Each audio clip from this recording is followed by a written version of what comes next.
It's My Nerd World, and welcome to it. I am your host, Jon Justice, and on the show this week, not a lot of news. We'll get to what little news that we actually have.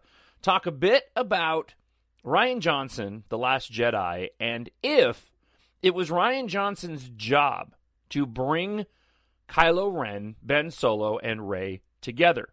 We have some updates on the leaks that were in last week's show, plus a ton of listener feedback. This week's show is brought to you by Mack Weldon. Go to mackweldon.com. You can save 20% off your first order by simply using the promo code MNW. It's also brought to you by the science fiction space opera newly released, available on audiobook, ebook, paperback, and Kindle Unlimited, Embark, written by Jon Justice. More details about that at the end of this week's show.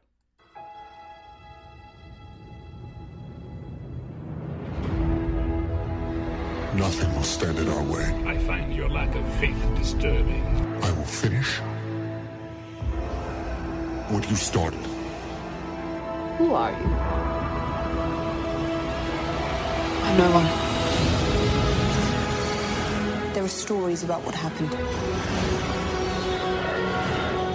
It's true. All of it. The Force. It's calling to you.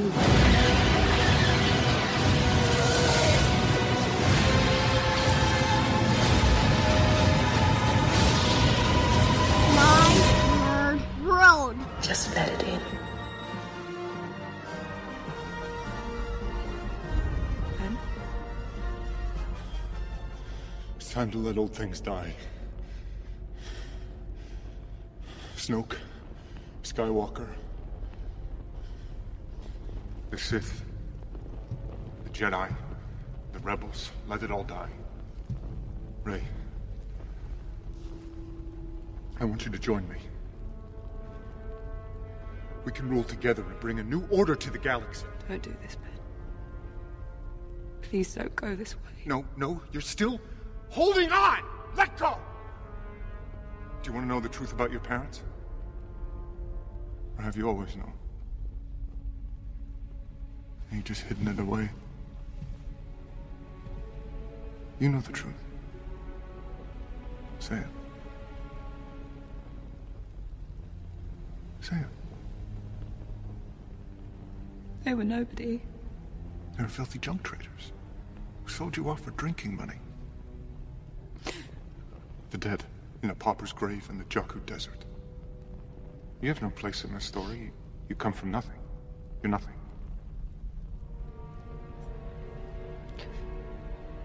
But not to me.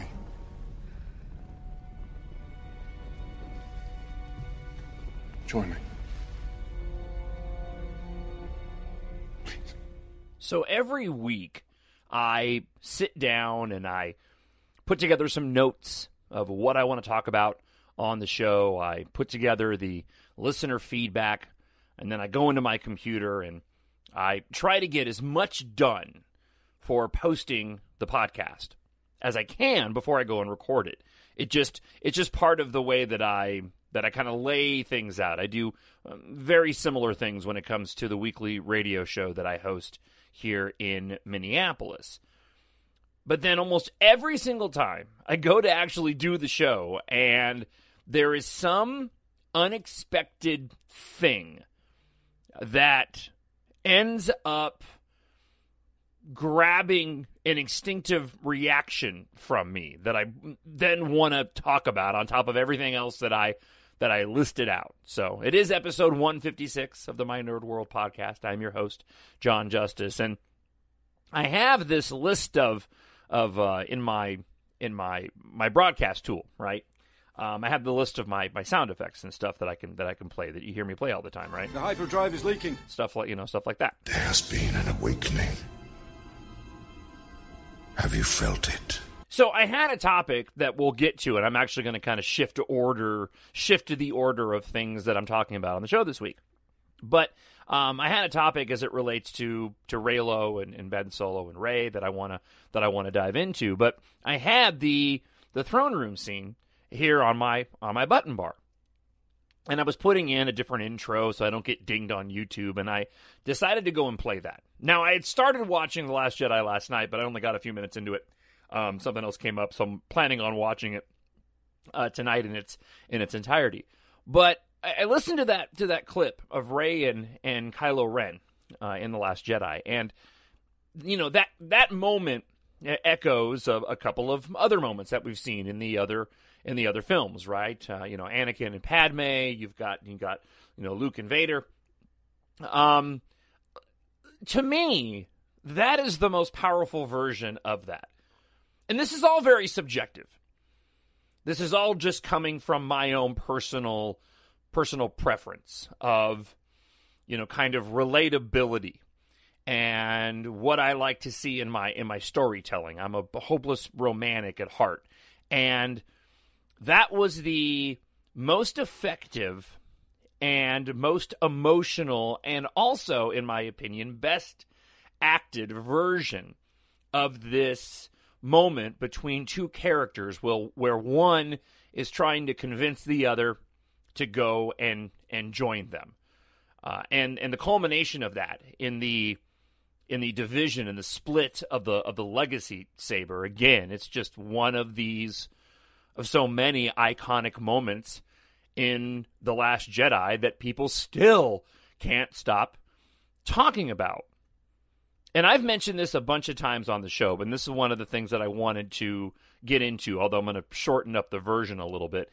In the absence of Episode 9 information, because we haven't gotten anything yet, I was convinced that we would get something this past week, and we've now blown past the 2-year anniversary of the title announcement for The Last Jedi. That should have been on Wednesday. So there's some speculation that maybe it'll drop on Monday. The Star Wars show still hasn't returned from hiatus. We do have the Super Bowl coming up. There was an individual on Reddit who has been completely discredited because they said, I lied, who had said that everybody should expect to see some Star Wars trailers, but it turns out that he was just trolling everybody. There was released today information about the ads that are going to run during the Super Bowl, and Disney has purchased several different options for ad times. Disney is going to be running ads during the Super Bowl. The problem is Disney has a huge slate of movies this year, most of which all come out before The Last Jedi. So is there a likelihood that we could get something in the Super Bowl? Yeah, I think there is. I think it's probably just going to be a title announcement, and most of the individuals who are saying we're not going to get the trailer until April are probably right, but I wouldn't be surprised if we got some footage. I am surprised they haven't started marketing this whole thing yet. So, look, I don't want to dive too far off of the point that I wanted to make. But be that as it may, we still don't have a title announcement. And because we don't have a title announcement, if you go on Reddit, you can see a lot of people commenting about how we still don't have a title announcement. And almost every single one of those posts of somebody saying, hey, I wish we had a title for Episode 9, you get some Yahoo on Twitter talking about, I hope 9 can go and make up for what happened in The Last Jedi. And I probably shouldn't do the mocking voice, but it annoys me.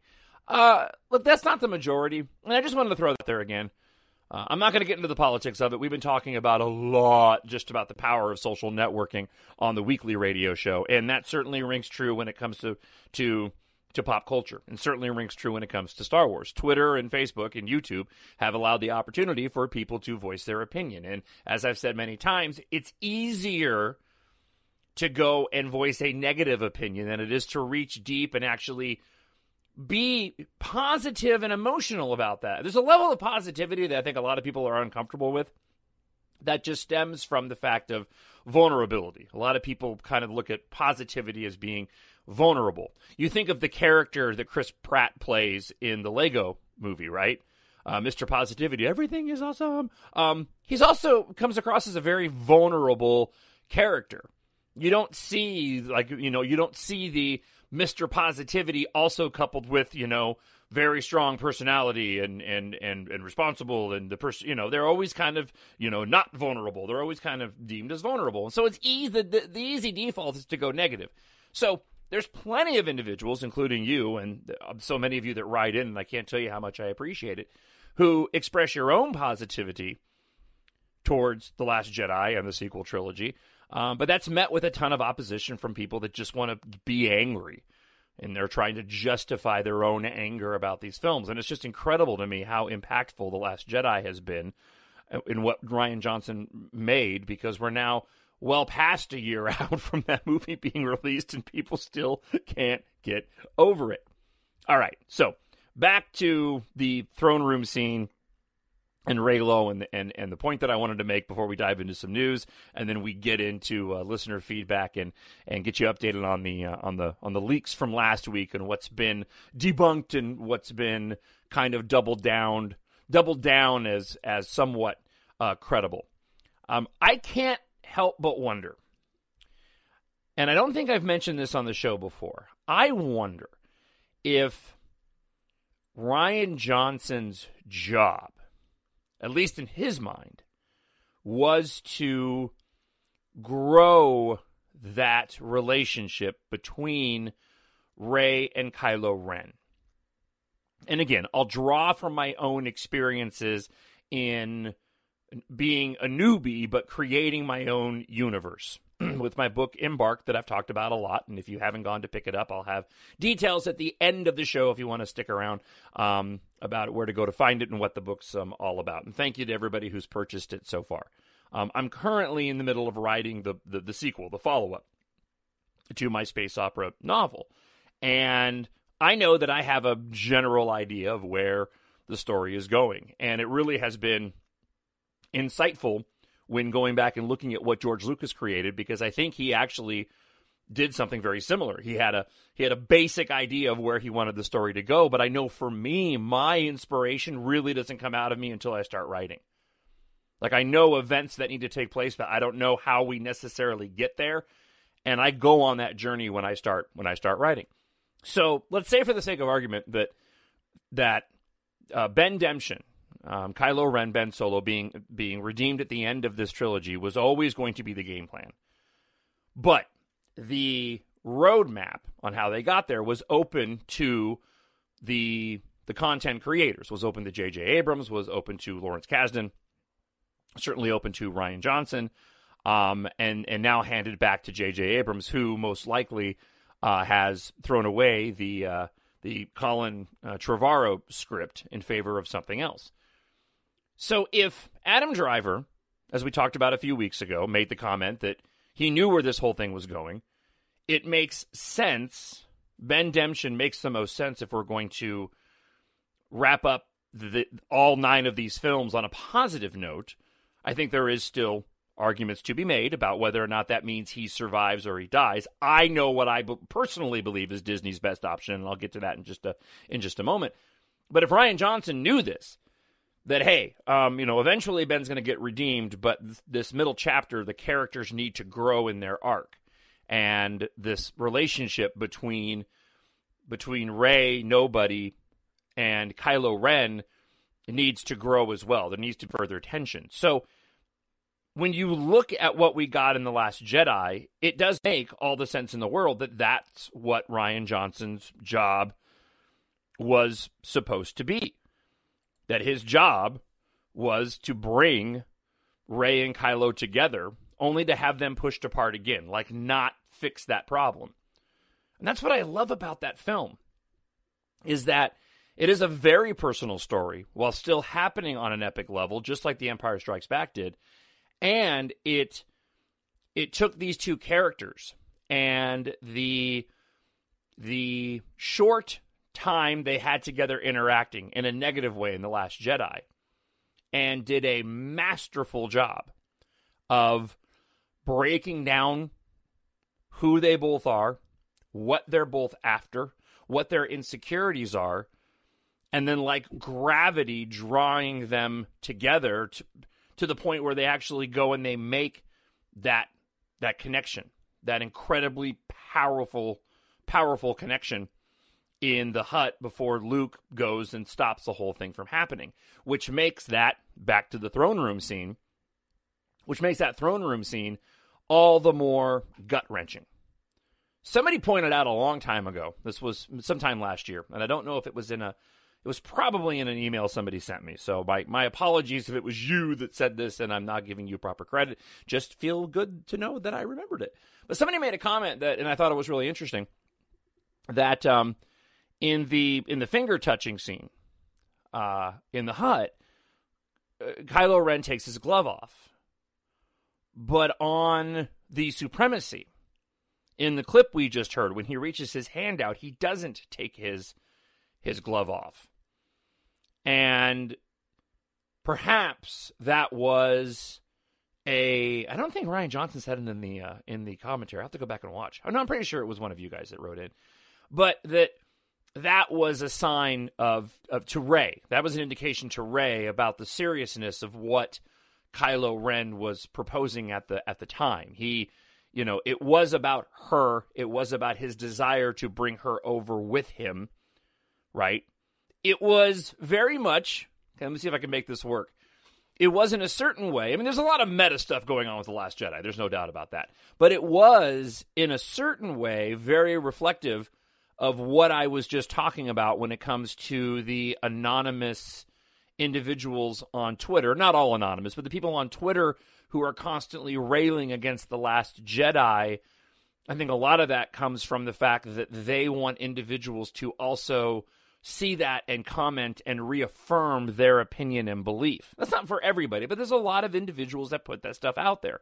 It feels good to have a tweet retweeted. It feels good to have somebody make a positive comment off this statement that you put out in 240 characters or less on Twitter. Misery loves company. Kylo Ren wanted justification in what it is he wanted to do in that moment of his larger goal. Then he was going to try to get his galaxy and his Jedi too. That's what he was trying to do. And thankfully, Rey saw through that in the moment. She saw, look, dude, I know you dig me. I felt it in those fingers too, but you can't let this other thing go. This was Kylo Ren trying to have it all. And I really hope, and this is all coming from a place of, as I've always said, whatever J.J. Abrams and Chris Terrio decide to do with Episode 9, I'm cool with, man. I'm ready to go along for the ride. But as a storyteller myself and new, but, I tell stories on the radio all the time. As a storyteller myself and somebody that likes to get into the mythology of all this, I really do like this idea that one of the big takeaways from The Last Jedi that needs to be resolved, and one of the ways that Kylo Ren redeeming himself to Ben Solo is going to have to figure out, is that he can't have it both ways. If you want the girl, you're going to have to commit to the light side. You're going to have to get off of this idea to finish what Vader started. You don't get to have both. And going into 9, it does create, for people that want to say 8 didn't leave us with anywhere to go. No, man, left J.J. Abrams tons of places to go, including this opportunity in this moment to have Kylo Ren redeemed, because he has to make that choice again. Because he can't have everything that he wants. He doesn't get all of it. He's going to have to be loyal to something and somebody, right? And that's a really, really compelling and interesting thing that they can go and play with, among a myriad of things in Episode 9.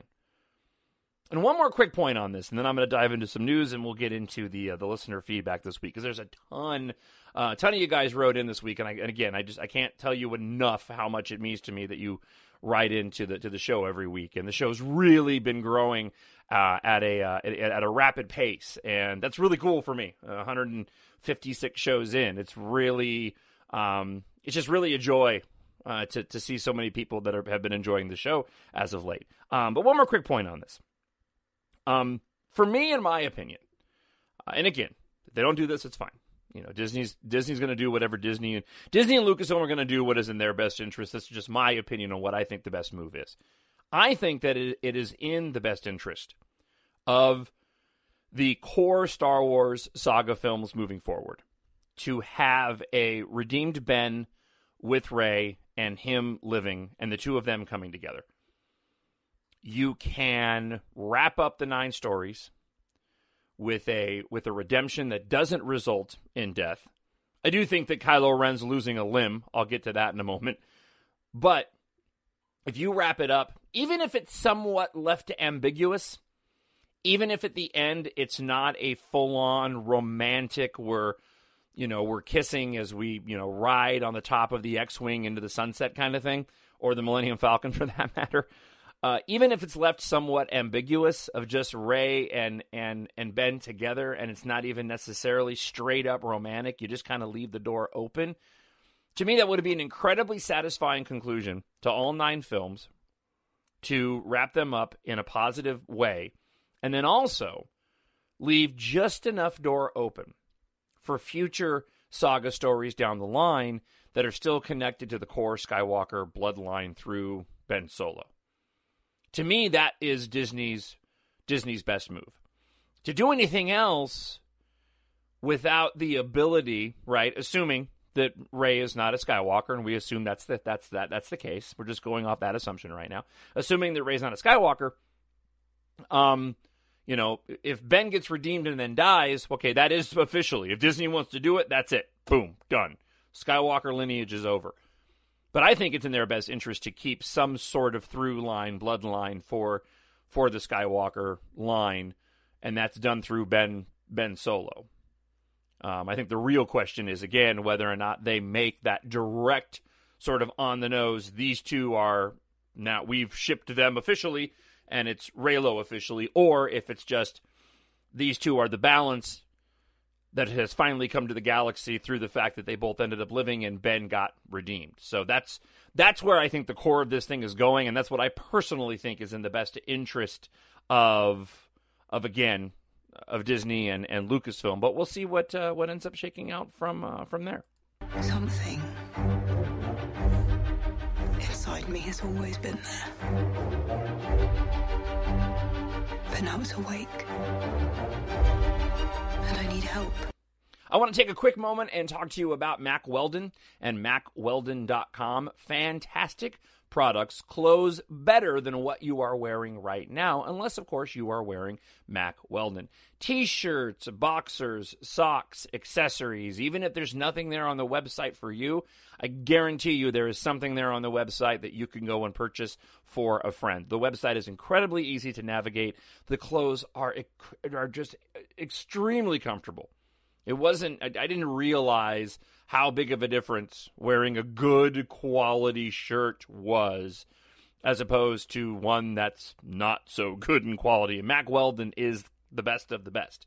If you go to MackWeldon.com, find something you like, you can get 20% off your first order by just using the code MNW for My Nerd World. And if you don't like the first pair or whatever that you purchase, you can return it, you can get a refund, and you don't have to return the product. That's how confident Mack Weldon is. You're going to love what it is you purchase on their website. So again, go to MackWeldon.com, use that promo code MNW for My Nerd World, and treat yourself today. Why wouldn't you? All right, couple of news items, not a lot. The lack of Episode 9 news, I still think, is very, very surprising. And it's interesting because this is pure speculation, but I wonder if Disney and Lucasfilm knows that whatever the title for Episode 9 is, it is going to spark quite a bit of conversation. Because that's the one thing the sequel trilogy has done that the original trilogy and the prequel trilogy never did. Was we got to read in and have fun with the titles. Go back and look at the titles for all the other films. A Phantom Menace, we know that's Palpatine. Attack of the Clones, we know we're getting in the Clone Wars. Revenge of the Sith, we know what happens. A New Hope, when it came out in theaters, wasn't even labeled A New Hope, so in retrospect, we never really had the opportunity to go and debate that. The Empire Strikes Back, that seems pretty straightforward. Return of the Jedi, that seems pretty straightforward. The Force Awakens, what? What is The Force Awakening? And then all the myriad of speculation attached to that. The Last Jedi, who are they referring to? And all of the stories and podcasts, including my own, that spent time talking about that. So I imagine that one, whatever the title is for Episode 9, none of us have guessed it yet. And two, Disney will probably release it prior to a trailer, knowing that the title is going to set off a series of speculation, if they're indeed thinking of those terms when it comes to marketing, and why wouldn't they, that more than likely it's going to have some significance, and that might be why they're holding out. The only other real item of note that I wanted to talk about just briefly is they released the banner art for Star Wars Celebration in Chicago in April. And it's interesting. It's not my favorite when it comes to the art. I mean, right now we're all so hungry for information. Disney and look, I think Disney and Lucasfilm are getting the answer to their question. Well, I'm wording that wrong. Let me make my comments on the banner, and then I'll make my other comments, and then we'll dive into listener feedback this week. The banner is interesting. I like watching the banners and having watched the banners before, or looked at the banners before for Star Wars Celebration. I know there's a lot of people that are reading into it because we don't have anything official coming out. I'm not. It's got a sort of a myriad, an interesting choice of characters, and an interesting choice of characters that are left off the banner. And, you know, we Star Wars fans like to go and read into every little teeny tiny bit to see if there's some hidden meaning in the absence of somebody or the inclusion of somebody. I just think that they probably had a choice of various pieces of art to choose from for the Celebration banner 2019, and this is the one that they chose. It is cool looking. You can find it at StarWars.com. That's kind of the only thing, you know, of interest. There's nothing new on it for Episode 9 or anything of that nature, but I know a lot of people over the past 24 hours have been discussing that quite a lot. And I remembered I do have one more item, and then we'll get into listener feedback. After listener feedback, we'll do a brief spoiler update section for those that don't want to be spoiled at all, based off of the list of stuff that we had last week. So that'll be the makeup of the rest of the show this week. The one other thing I wanted to mention before I start responding to your words to me is. And I was going to grab the audio and play it, but I decided to tell you about it. And if you want to go find it, go and find it, because I think that watching it and seeing him talk about this has a much bigger impact than just hearing his words here on the podcast. Ahmed Best, who played Jar Jar Binks, there's an 11-minute video that's available up on YouTube. It just came out recently. Of him talking about almost committing suicide and growing up in New York City, seeing the Brooklyn Bridge and how it was inspirational to him, and it was one of the spots of one of his lowest moments in his entire life, and then ended up being a spot that he returned to years later with his son. It is a really, really interesting watch. At a time before social networking, to see even back then the fandom divided and frustrated and irrationally and stupidly taking it out on this individual who thought that he was a part of something special, and he was a part of something special. I like Jar Jar Binks.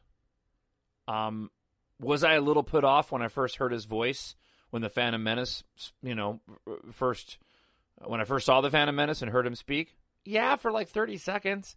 I was like, oh, that's goofy. And then I just moved on with life.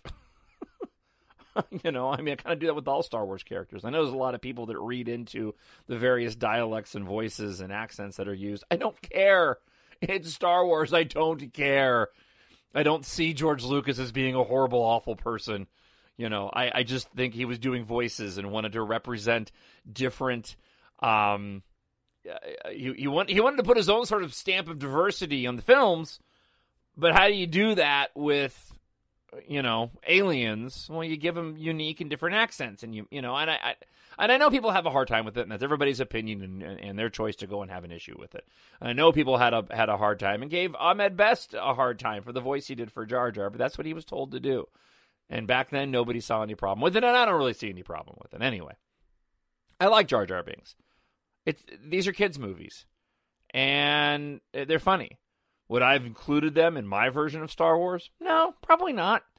My version of Star Wars is more akin to some of the original trilogy, but the sequel trilogy. I like the comedy in the sequel trilogy. I love the comedy that Rian Johnson put into The Last Jedi. And it cracks me up to hear people give that a hard time, but yet there's so many eye-rolling moments in all of the films. But go watch, if you get a chance, go watch this 11-minute interview with Ahmed Best. And it's him just talking about his story. It brought me to tears, I'm not going to lie. It really did. This poor man who had to endure such ridiculousness from the fandom. And it also is a very interesting comparison to then to now, that the fandom was divided back then. But you just didn't have the ability to let everybody know your opinion all the time. And there's good and bad when it comes to social media. I think as a society, we haven't caught up to it yet. And unfortunately, we tend to even gravitate towards the negative more than we do the positive. There's a lot of positive out there too, but we just, it's what sparks that emotional reaction, right? And a lot of times the negativity sparks an emotional reaction, even though it's a negative one, more easily than a positive one, right? So go check that out. I just go to YouTube and type it in. You'll find it. Jar Jar Binks speaks about suicide, and the good news is he's doing great. He's got a fantastic family. He's been through it. I am a firm believer that all things happen for a reason, and this happened to him for some reason, and I hope that he shows up at a celebration soon. I was telling this to my wife. I hope that Ahmed Best shows up at a celebration, maybe in April, and so he can get the same kind of reception that Hayden Christensen did after all those years. I really, really hope to see that happen because we know the fans would absolutely embrace him. And the Phantom Menace, look, the whole prequel trilogy is underrated and gets way more flack than it deserves. Than they deserve. Those are epic, great films. They really, really are. All right, I'm wiping out, but I really do like the prequels. And every single movie has hokey stuff in it. And George Lucas was going something very specific in those films. And they are very rich, dense, epic space operas. And I love them. I love them for it. Right? All right. Let's go ahead and we'll dive into some listener feedback this week. I need someone to show me my place in all this. And for me, that's when I turn to you. talkshownerd@gmail.com if you want to drop me an email. Also, if you want to join the mailing list. And the mailing list is about the podcast, but more specifically about the books that I'm writing. My current book that is available now, Embark. The follow-up book that I'm writing that'll be available later on this year. And my future works. So if you want to be on the mailing list to get exclusives and things of that nature, I won't spam you. I'm not going to sell it to anybody. Just drop me an email, talkshownerd@gmail.com, and I will add you to the mailing list. And so thank you to everybody who's emailed me. You can also find me on Twitter, Jon, Jon Justice, Instagram, The Jon Justice, and also at The My Nerd World. We've got two different Twitter accounts. And everybody who always goes and writes and posts messages up on YouTube. I appreciate it more than you guys realize. I made a comment a little bit earlier, and I need to make sure that I get it in here before I start reading back some of the listener feedback this week. But I made a comment about Kylo Ren, Ben Solo losing a limb. This is just obviously a theory I have, but if we are looking at Bendemption, and we're looking at Reylo in some way, shape, or form, but especially if we're looking at Bendemption, which I believe we are, I am of the opinion that Kylo Ren, Ben Solo, is going to lose a limb in this whole thing. We haven't had it yet.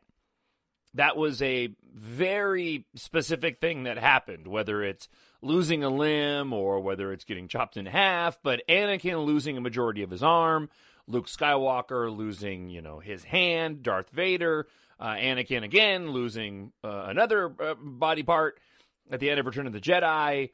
This is this is something that has been used in the movies very well before, and if you're looking at Ben Solo and his redemption and how do we get to that and accept that as an audience, I think a real easy, quick way to do that, well, okay, not easy and quick, but a really effective way to do that is the loss of a limb as a part of his sacrifice that brings about his redemption. So that's why I brought that up earlier. Again, just a theory. And like anything, I won't be upset if it doesn't happen. But I think it's a big, big possibility. All right, lots of feedback this week. Let's dive right into it. And we'll start off with Ambidextrous Penguin Productions. I need to apologize real quick, by the way. I'm a little bit more tongue-tied this week than I normally am. I cracked a tooth, and I have to have a root canal done on Monday in my lower back right molar. And so it's cracked right now. So I've got, like, wax in there because it's sharp. So it's this is probably way too, it's probably TMI, but it keeps scraping on my tongue in the back. So it's a little bit difficult for me to speak during the podcast. So I'm trying to get through it. So if I sound a little bit more tongue-tied than normal, it's not because I've been drinking, because I haven't. It wouldn't be the first time on the podcast, but I'm not this time. But it's because of the fact that I've got this stupid chipped tooth. So that's the reason why. If I sound a little sing-songy or my voice gets a little kind of weird, that's the reason why. All right, so with that, Ambidextrous Penguin Productions writes this. I have to say it's so nice to listen to an intelligent, insightful man talk about Star Wars instead of, ew, romance ruins Star Wars, women ruined Star Wars, Disney ruined Star Wars. Thank you for your lovely podcast. Thank you so much for the comment. Look, I'm just me, and I was kind of hesitant on reading that because, it's a very nice thing to say, and I really do appreciate it. But I wanted to take a moment and just say, good storytelling is good storytelling, and I don't care if it's a female lead, protagonist or a male lead protagonist. And I really like what they've done with these films. I think Rey is a fantastic character. I thought that Jyn Erso was a fantastic character, and I'm a hopeless romantic at heart. So I've always been just a fan of good storytelling. And sometimes, a lot of times, the female heroes are a lot more interesting. I remember growing up, seeing Alien and Aliens, and what James Cameron did with Sigourney Weaver and that Ripley character as a kid had a huge impact on me. Seeing this woman be the survivalist, and at a time growing up in the 80s and then early 90s where that wasn't the case. You didn't see that all that often. It was such a nice change of pace that ever since then I've just been really open to that. Never had an issue. If it fit the story and it worked, then fantastic. And what Disney has done, I'm all down, man. I'm cool with however they want to handle it. So far they've done a fantastic job. Matilda Scottney writes this. Love the podcast, but you spoke my language when you said you love to create universes. I'm a sci-fi indie author. I say exactly the same thing, and Star Wars inspired me too. Just sharing. Cheers, Matilda. Thank you. Yeah, you know what? Writing Embark, and again, I'll have some details at the end of the show this week.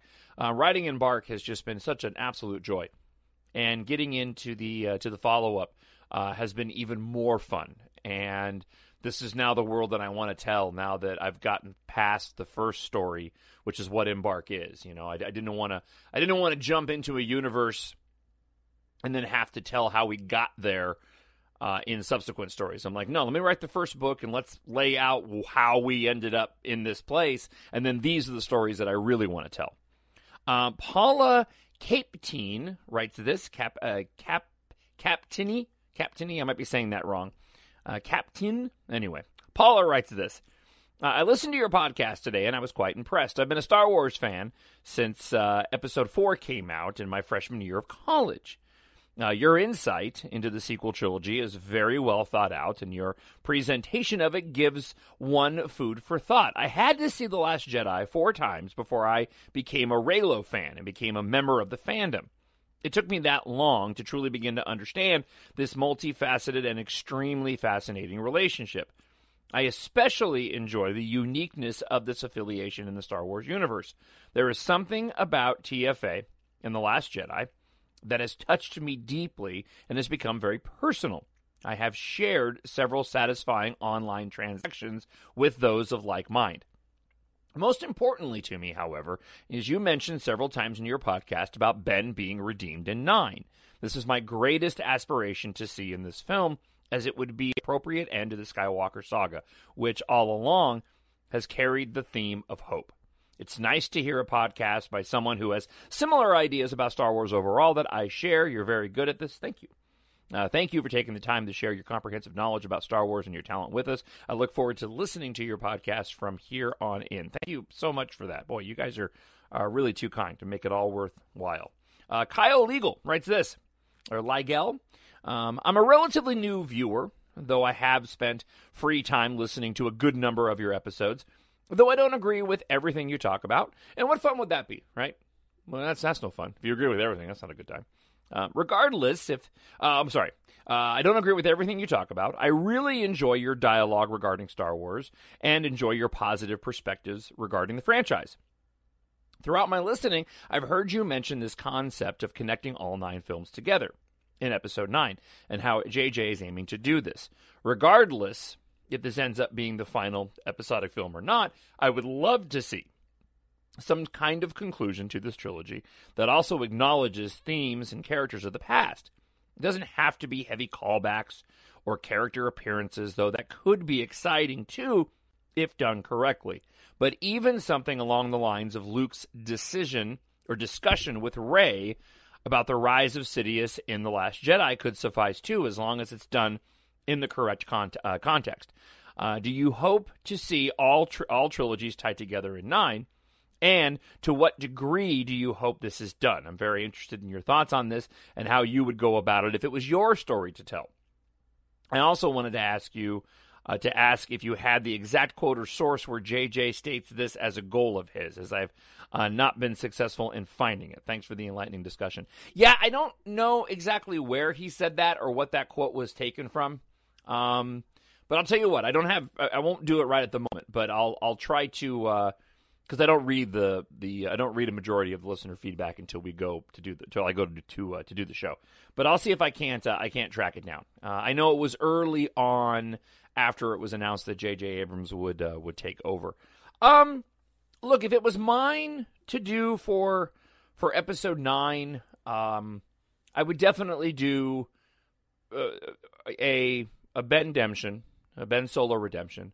I would definitely have Rey and Ben together at the end, probably having to go off by themselves based off of his actions that aren't going to sit well with the galaxy. But again, finding that balance. I liked the idea of them ending up on Naboo. I thought going full circle that would be amazing. I think if they do anything like that, it's probably going to be Tatooine. They're probably liking it back to the original trilogy and not go all the way back to the beginning of the prequels. I could be wrong on that, but that's what I would personally like to see. And I would not mind and I know there's been some rumors about this, but I would not mind if it turned out that Rey, that she is Rey Nobody, but that her mom was also a virgin birth in the same way that Anakin was, in that if they decide to go down this road of establishing how the Force, darkness rises in the light to meet it, then you are setting up the franchise and the mythology for the time to come of this circular nature of the Force and how somebody will rise up to go and push down the dark side. So if they wanted to, I would be down with that. I don't think they're going to. I do remember when I first saw The Phantom Menace and it turned out that Shmi, it was a virgin birth, that there was no father. I remember watching that kind of going, oh, that's different and weird. It took a little bit of time for me to kind of warm up to it, but I do like the idea now. And if they went that route with this, where it turns out that she does find out who her mother is, but there was no father because of this, and that's why she was placed off on Jakku by herself, because that was the best way to keep her safe. I would be down with that idea. So I'm obviously incredibly curious how they wrap the whole thing up, and I do believe that there's going to be something that goes back to the prequels that will tie into this final film that brings some finality to the whole thing. All right, Petra R writes this. Considering what Adam Driver has said in the past in the recent interviews about Kylo, including the one with Vulture, where he kind of sidestepped the question of what is interesting about his character, saying they were working towards something in particular with him, and he didn't want to give anything away. Add to that Kathleen Kennedy's pre-TFA quote about the issues of compassion increasing in the arc of all three movies. I can't help but be confident in Ben Demption and Reylo. Leia wanted her son back, believed she was inspired by Luke's "no one's ever really gone" not to give up hope in her son. Hence, her leaving the dice behind for him by way of the Force. Whatever lengths the filmmakers are going to in order to have her in 9 for a satisfying conclusion to the Skywalker saga just doesn't scream to me that her son will be lost to the dark forever. She deserves happiness after all the loss she has experienced since the day she was born. Yeah, those are. No, I agree, and we'll get into a little bit more of this in the spoiler portion as we revisit some of the leaks from last week, because it'll play into a little bit of this. Bar Mag writes this: it's possible that Kerry Russell's character was Snoke's other apprentice, who was sent to Luke's temple either as a student or a teacher to keep an eye on Ben Solo, and also to help bring more of Luke's students to the dark side. Personally, I would love if Kerry Russell was the new villain.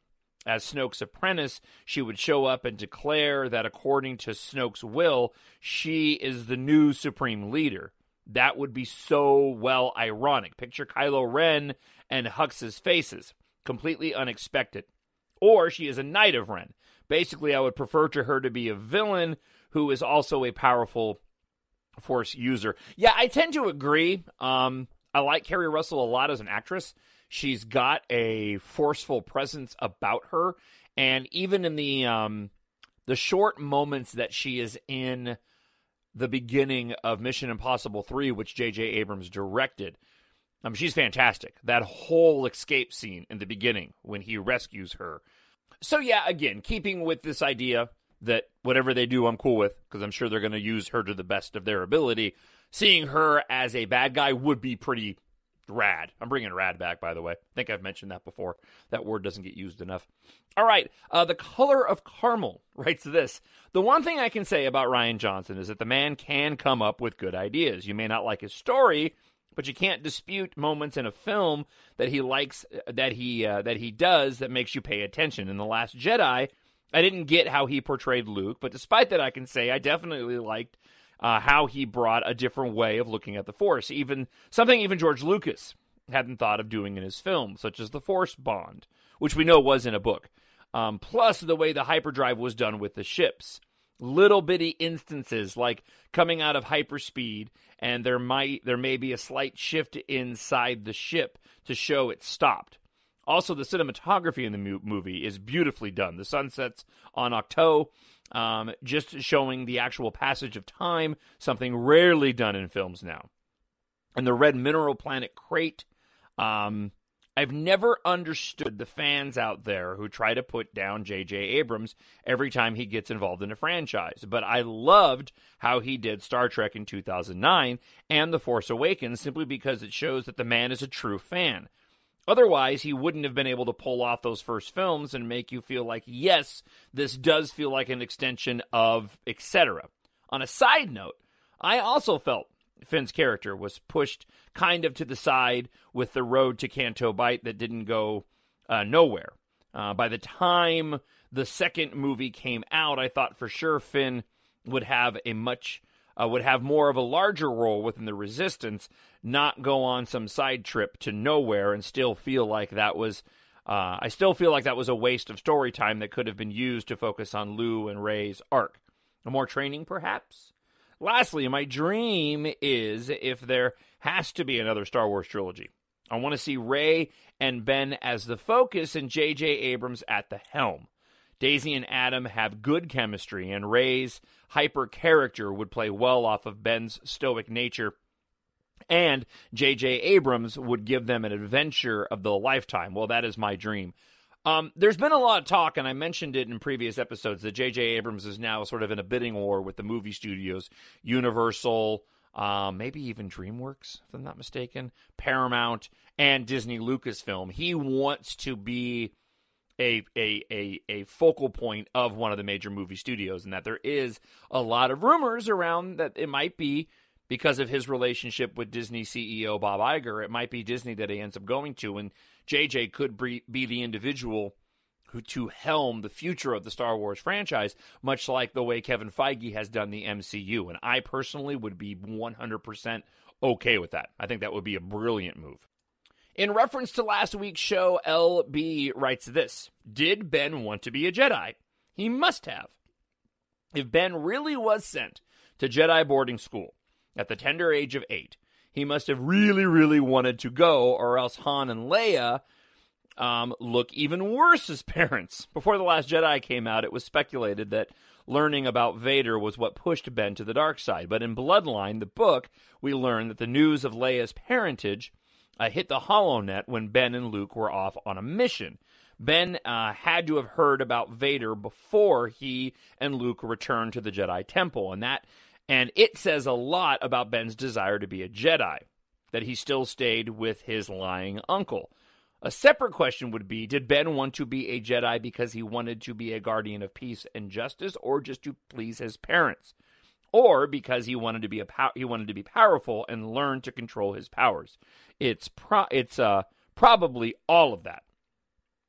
They go on to say, Reylo is all very mythic and heavy with symbolism involving marriage and union, both physical and spiritual, that give us clues about what's next. In a film for 12-year-olds, it's got to be buried deep and hidden beneath the dialogue about droids and maps, but it's there. Fate will likely intervene again to keep them from hurting each other. Rey will learn to stand her ground and make her case. They both will learn not to assume. They will see that if they can work it out, if they can't work it out, neither will the galaxy. As your Divina writes this, pro Star Wars, pro Bendemption, pro Reylo, I love it. Thank you very much. Really do appreciate that. All right, friend of the show, Misconduct 1 writes this. Did Ben want to be a Jedi? Or did he want to prove to his family that he wasn't a monster? One of those things I relate to about his character is understanding how it feels to seek approval from your family, mostly my grandfather. Always thinking nothing I did was right or good enough for him, and in the end realizing the reason he pushed me so hard was because he thought a great deal of me and my potential as an individual. Maybe Ben's character was also seeking this type of approval. It's an interesting question for sure. Did he want to leave his parents to pursue this particular destiny? I'm guessing we might learn the answer to that question in episode 9. If Ben's greatest aspiration is to be as strong as Darth Vader, the only way to accomplish that level of strength would be to turn away from the darkness and re-embrace the light. Perhaps if we have a Rey journey to Tatooine, it's the hope of learning about Anakin's past to prove to Ben Solo that Vader's greatest strength was his care and compassion for others. Let's see here. We're going to jump forward a bit. I'm sorry, I'm working through this here. All right, we'll pick it up here. Anakin in the beginning also wanted to save the slaves and free the galaxy, to make things the way he wanted them to be. But just like with Ben, Solo, and Snoke, the Emperor, as an outside force, manipulated Anakin to the dark side, using his power to dominate the galaxy. I believe it was always the Emperor's plan to eventually destroy Vader, and I believe in the end he did, but not in the way that he thought he was going to. It did not go the way the Emperor thought it was going to go. In order to bring Kylo back to being Ben, it would make so much sense for Rey to research the truth about Anakin and use it to make Ben realize that the only way to prove he's as strong as Darth Vader is to turn away from the dark side. Those are some fantastic quotes. Comments. Thank you, Misconduct 1. All right. Sky McKenna writes this. Hi, John. Love your show. Thank you, Sky. I love you. I don't believe Ben Solo wanted to be a Jedi. I think he wanted to be a pilot like his father. I'm afraid that something bad happened and it was Ben's fault. Only then was he sent to train with Luke. As a young child, his favorite thing to play with was his father's lucky dice. The dice are like the Japor snippet, I think. I want to believe that it has to do with harnessing one's spirit. Kylo specifically went into the Falcon looking for something. There must be something. He took his father's dice. Had this scene been left in, then too much would have been revealed. The wording is from the novelization. Ben then performed a Jedi run to put the dice back and met Finn and Rey in the forest. How can you imagine how powerful he truly must be? He practically had a hole in his side and still got to the Falcon before them. Don't you find it interesting that the first thing Luke did when he entered the Falcon was go straight for the dice? Yeah, there's a lot of things that I hadn't read, not having read the novel, that I didn't realize. Thank you so much for sharing. All right, Kelly Langley writes this. I absolutely believe that Ben Solo will be redeemed at this point and time in 9. His story has been leading up to redemption since TFA, and JJ will be the one to give us proper closure to the Reylo love story we deserve. Love the channel. Thank you, Kelly. I appreciate that. Silver Maiden 42240 says this. In my mind, I don't think Ben Solo ever wanted to be a Jedi. I think he wanted to please his family, but never really wanted to go off and train with his uncle. In my mind, he wanted nothing more than to be like his dad. And I think he wanted to fly and be an ace pilot and possibly find an adventurous lady to travel the galaxy with. I think he was an introvert who was into calligraphy and a bit awkward and nerdy. Probably a romantic at heart, I know that feeling, but totally unskilled at talking to girls. He also most likely had a lot of hurt and anger buried deep within because he felt like he could never be or do enough to please his family. I'm not sure he ever wanted the power he was born with, but when he lost everything and everyone by being sent away and then was betrayed by his uncle, it was all he had left. He was alone except for his power and that voice in his head, Snoke. All right, Abby writes this. I recently started listening to your podcast, and I've enjoyed every second of it. Thank you. It's hard to find such a positive outlook on the sequel trilogy nowadays, as the sequel trilogy has become my favorite movie so far. It remains to be seen if 9 will change that. But I am in love with Disney Star Wars.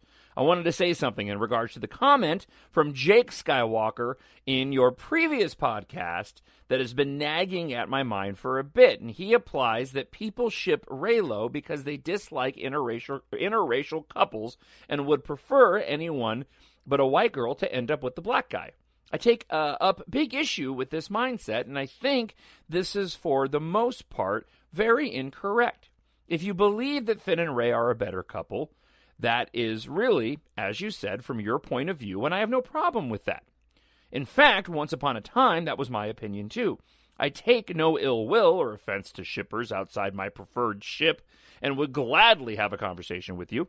But as I have experienced in many of the conversations with Finn-Rey fans, the dialogue nearly always turns to toxic and mean. It is immediately assumed that you're either a racist or a misogynist, and I have been called retarded and many other degrading names. It upsets me because I'm an active member of the Reylo community, and not once has anyone badmouthed Finn, and in fact, many expressed their dislike for the way the character was handled in The Last Jedi. I don't think it occurs to them that many people are not actually thinking of the color of the character's skin when they analyze the story. Maybe it's just that all the comments by John and Daisy and the creative team have not corroborated the idea that Finn and Rey are more than friends. And that character-wise, Kylo helps Rey in her growth and journey in a more interesting way, as I think Rose does with Finn. I tend to agree. One thing that always didn't land well for me in regards to Finn-Rey was that I don't think that they are equals. They both have two completely separate journeys. And I think they do not complement each other in the romantic way. Do not test each other as all good soap opera romances do. They do balance each other out.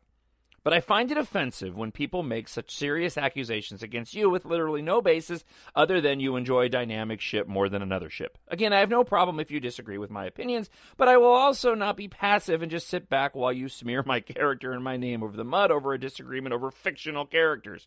I respect your opinion as long as you respect mine.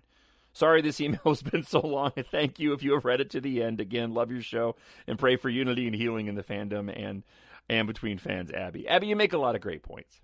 I'm a firm believer that you judge people on the content of their character and not the color of their skin. Bottom line, treat everybody with respect. Treat everybody like you want to be treated. And the same thing goes with your ships. And the same thing goes with your opinion on movies. In the end, they're only movies, right? And right now, Hollywood and the entertainment industry is doing a really, really good job of making sure that representation is done across the board. And when it's not, people are more apt to call it out and have the ability to call it out more often. Those corrections can be made in ways that are faster now than they've ever been in the past. All right. One more here. Tracy L. writes this. When I heard the comment from Adam Driver, I became quite pleased because I firmly believe Reylo was one of the only things planned out from the beginning. There were slight hints of it in The Force Awakens. What convinced me of Reylo being planned out the most were the purposefully selected songs put on Kylo and Rey's official Spotify playlist back from December 2015.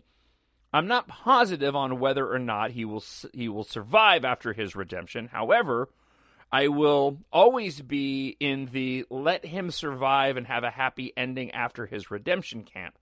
If this is truly the end of the saga, I want it to be happy, fairy tale-like for the Skywalkers. And while Ben could reunite with his parents in death, that is very bittersweet in my opinion, especially if there is a planned romantic aspect to it.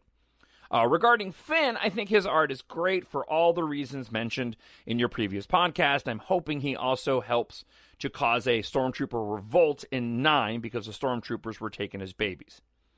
All right, we're going to stop here because the next one is in regards to spoilers, and I want to give those that want to pitch off the opportunity to do that before we get into spoilers. So if you're leaving the show, thank you so much for checking it out. As always, you can email me, talkshownerd@gmail.com, if you want to get on the mailing list that is just for me and my writing. And I will be talking a little bit more at length about the book. But if you are leaving for spoilers, I do want to encourage you to go to Amazon.com, search Jon, Jon Justice, and Embark if you haven't purchased it yet. It's available as an audiobook narrated by me. It's about 12 hours long. An ebook and a paperback. It was written out of my love of Star Wars. It is a science fiction space opera adventure set in the not-so-distant future, based here on Earth.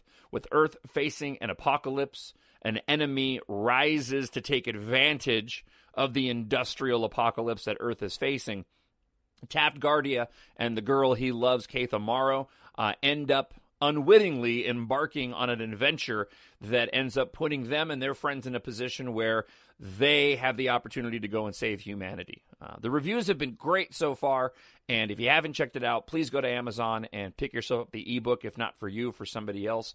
I really would appreciate it. So, for those that are still around, let's go ahead and get into just a little bit of leaks this week. The hyperdrive is leaking. All right.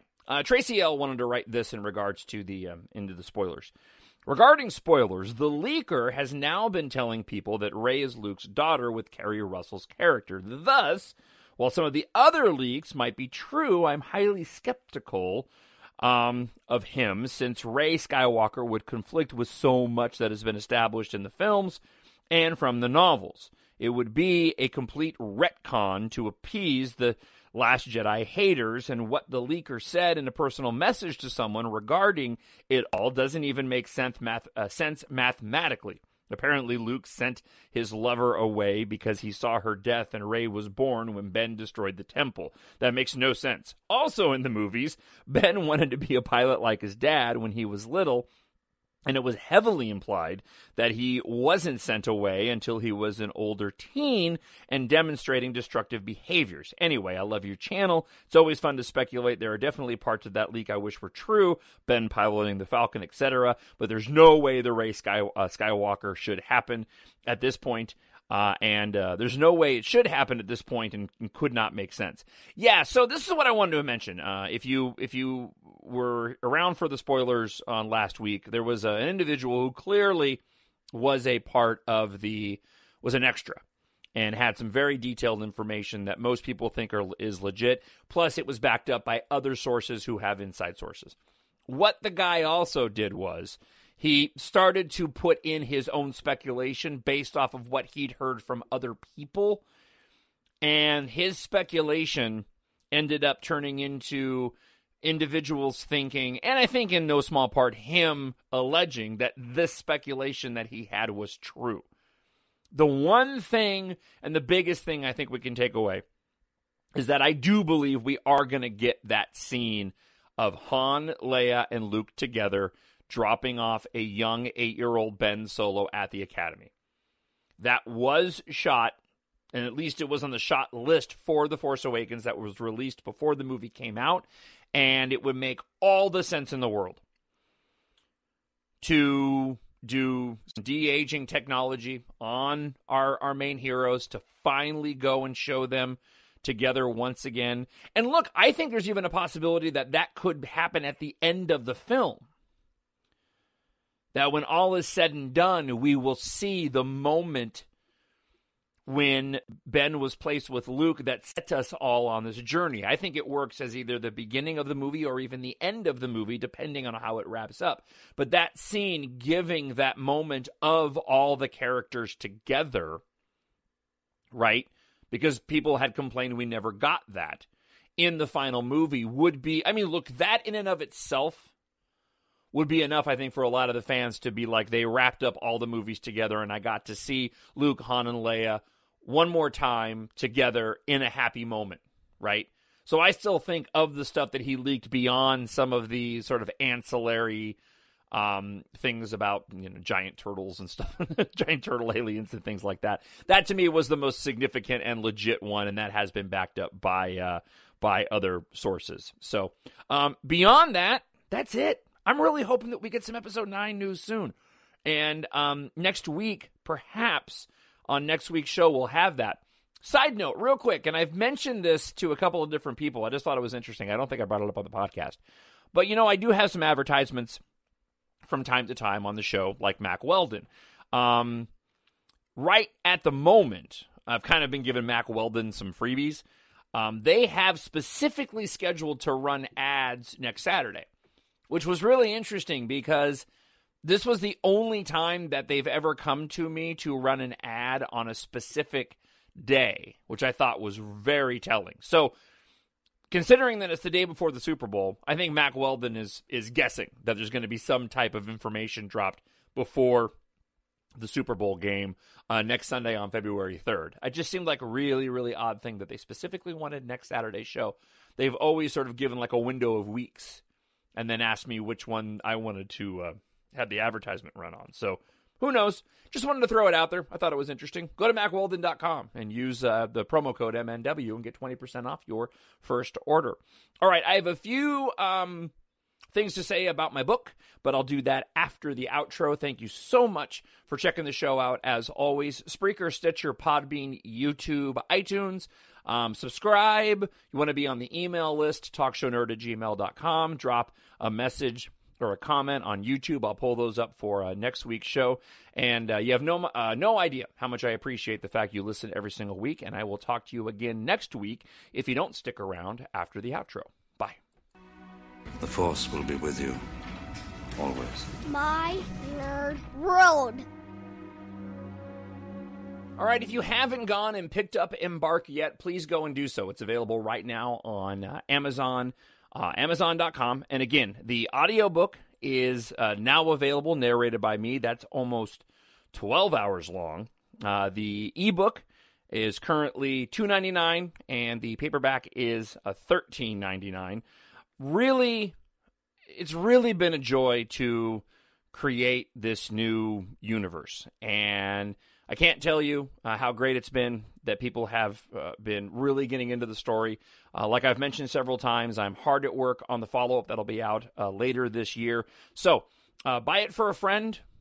Buy it for yourself if you haven't already. Go to Amazon.com, search for Embark, and then Jon, Jon Justice. And just one more quick description on this. Embark is an exciting and fast-paced, emotional beginning to an all-new saga.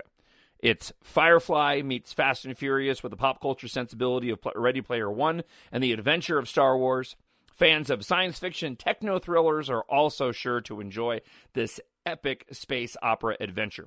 It is filled with mystery, romance, friendship, family, and tons of action. Again, Amazon.com, Jon Justice, Embark.